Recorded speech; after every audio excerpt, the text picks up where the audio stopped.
My self SK Chauhan, Gyankalp coaching institute Dehradun. तो बेटा आज हम एक क्वेश्चन डिस्कस करेंगे, which of the following molecule is expected to have the greatest resonance stabilisation. तो बेटा इसमें ये कुछ हमको मॉलिक्यूल्स दिए हैं और हमने ये बताना है कि इसमें सबसे ज्यादा रेजोनेंस स्टेबलाइजेशन किसमें होगा। तो रेजोनेंस स्टेबलाइजेशन किसमें सबसे ज्यादा होगा ये पता लगाने के लिए we have to use the simple concept of Huckel rule, क्योंकि इन सभी स्ट्रक्चर में दो दो पार्ट्स हैं। ये दो पार्ट से दो टाइप की स्ट्रक्चर से मिलकर के एक सिंपल स्ट्रक्चर बनाई गई है। तो वो सबसे ज्यादा रेजोनेंस स्टेबलाइज्ड मॉलिक्यूल होगा जिसमें इस डबल बॉन्ड को ब्रेक करने पर जो दोनों पार्ट बनेंगे मॉलिक्यूल के, वो दोनों पार्ट ही एरोमेटिक होने चाहिए। अगर वो दोनों पार्ट एरोमेटिक हैं तो वो मॉलिक्यूल सबसे ज्यादा रेजोनेंस स्टेबलाइज होगा।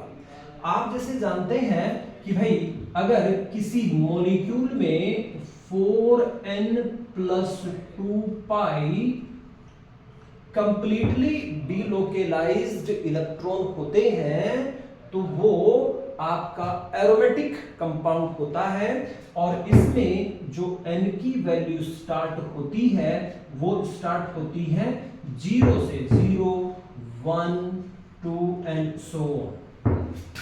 ठीक है जी। और सबसे ज्यादा जो हमारा स्टेबल कंपाउंड होता है वो होता है एरोमेटिक।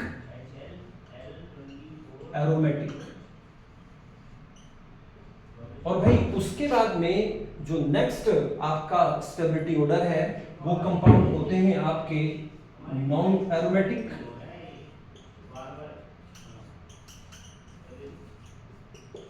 और सबसे कम स्टेबल होता है एंटी एरोमेटिक।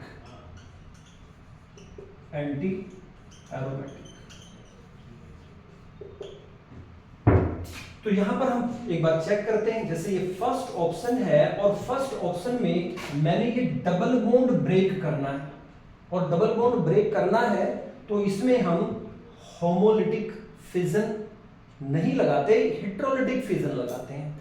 तो जब ये बॉन्ड मैंने ब्रेक करना है तो ये बॉन्ड दो तरह से ब्रेक हो सकता है पाई बॉन्ड, या तो इलेक्ट्रॉन इसकी तरफ को शिफ्ट हो जाएं दोनों, या दोनों इलेक्ट्रॉन इस वाले कार्बन की तरफ को शिफ्ट हो जाएं।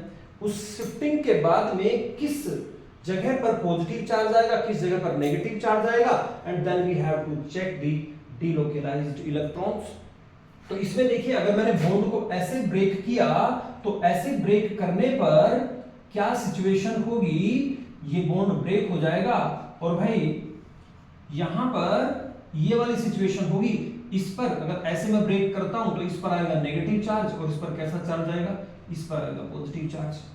अगर यहां पर पॉजिटिव चार्ज आ गया तो भाई, और यहां पर आ गया नेगेटिव चार्ज, तो इसके पास तो हो गए 6 पाई कंप्लीटली डिलोकेलाइज्ड इलेक्ट्रॉन, लेकिन इसके पास हो जाएंगे 2 इलेक्ट्रॉन, यहां पर है पाई और एक ये लोन पेयर, इसके पास हो जाएंगे 4 पाई।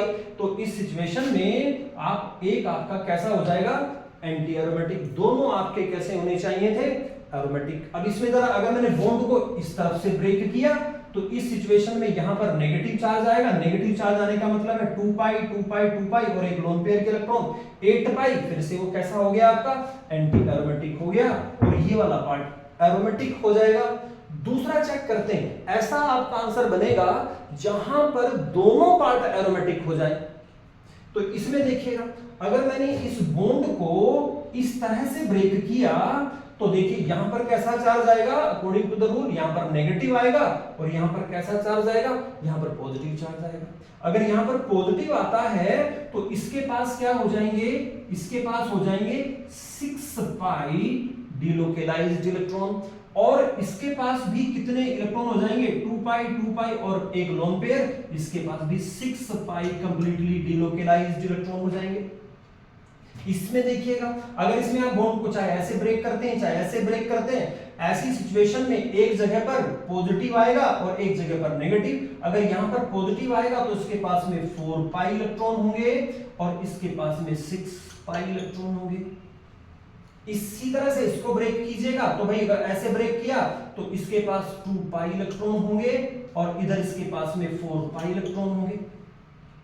यहां पर मैंने जो ब्रेक किया था, अगर मान लीजिए मैं इसको इस तरह से ब्रेक करता हूं तो इसके पास 8 पाई और वही इसके पास में आपके होते हैं 2 पाई। तो कौन सी स्ट्रक्चर हमारी ऐसी बनी जिस स्ट्रक्चर में दोनों पार्ट में आपके जो है delocalise electron according to Huckel rule है और इस कंडीशन को फॉलो करते हैं। अगर मैंने n को 0 लिखा तो कितने हो जाएंगे 2 पाई। अगर मैंने n को 1 लिखा तो कितने हो जाएंगे 6 पाई। एंटी एरोमेटिसिटी की कंडीशन होती है 4n पाई और n की वैल्यू स्टार्ट होती है 1 2 3 4 एंड सो ऑन। तो इसमें अगर हम देखेंगे, अगर मैंने n इक्वल टू 1 लिखा तो n इक्वल टू 1 का मतलब होगा 4 pi, after that 8 pi and so on. तो बेटा इन सभी स्ट्रक्चर में जो हमारी सेकंड स्ट्रक्चर है, इस स्ट्रक्चर के दोनों पार्ट कैसे हैं एरोमेटिक। तो जहां पर दोनों पार्ट एरोमेटिक हैं वो आपका मॉलिक्यूल सबसे ज्यादा स्टेबल होगा। सबसे ज्यादा स्टेबल होने का मतलब हुआ कि वो रेजोनेंस स्टेबलाइज होगा। इसी तरह के क्वेश्चंस देखने के लिए जुड़े रहिए हमारे साथ Gyankalp coaching institute Dehradun. Thank you.